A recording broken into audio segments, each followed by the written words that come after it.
ওই বান্দা ফরিয়াদ জানালেন কি মুসা নবীর কাছে, আল্লাহর কাছে মুসা নবীর মাধ্যমে, যে আমাকে যেন সম্পদ আর না দেয়, যতটুকু দিয়েছে এতটুকু আমার পক্ষে লোড করা সম্ভব না, আমাকে যেন সম্পদ আর না দেয়, এটা যেন কমিয়ে দেয়। আচ্ছা, মুসা নবী চলে যাচ্ছেন। কিছুক্ষণ পর আরেকজন বান্দার সাথে দেখা। ওই বান্দার শরীরের কাপড় চোপড় সব ছেঁড়া ফেরা, চুলগুলা আউলা জাউলা। এবার মুসা নবীকে বললেন, আল্লাহকে একটু আমার পক্ষ থেকে একটা খবর জানাবেন। বলে যে কি খবর? বলে যে আমার খাবার জন্য খাবার নাই, পরার জন্য কাপড় নাই, আল্লাহকে একটু বলেন না আমার উপর দয়া করতে, আমাকে একটু সম্পদ দিতে বলেন না, আমি যেন একটু ধনী হতে পারি।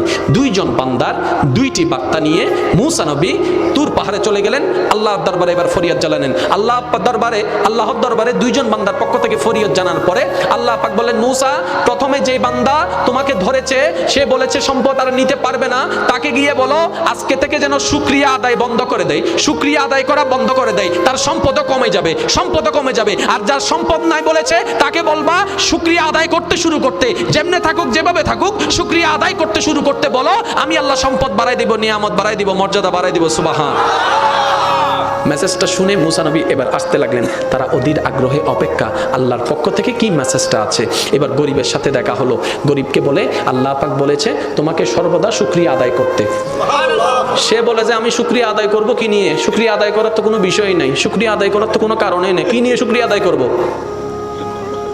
কিন্তু আল্লাহ কি বলেছিলেন? যেমন আছে তেমনই যদি সে শুকরিয়া আদায় করে। তো সে যদি চালাক হতো কি বলতো?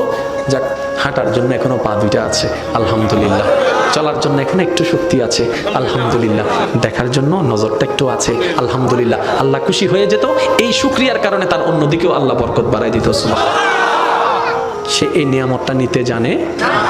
এবার কিছু দূর যাওয়ার পরে ওই মানুষটা যে সম্পদ কমাই দেওয়ার জন্য বলছে তাকে দেখলো, তার জন্য আল্লাহর উপর সন্তুষ্ট থাকার জন্য। তখন মুসা নবী বললেন, আল্লাহ তোমাকে বলেছেন শুকরিয়া আদায় বন্ধ করে দাও, নিয়ামত বন্ধ হয়ে যাবে, সম্পদ বন্ধ হয়ে যাবে, তোমার অর্থনৈতিক আস্তে আস্তে কমে যাবে। তখন সেই বান্দা উত্তরে বলে, যখন আমার কিছু ছিল না তখনও রবের শুকরিয়া বন্ধ করি নাই, আজকে কেমনে বন্ধ করব?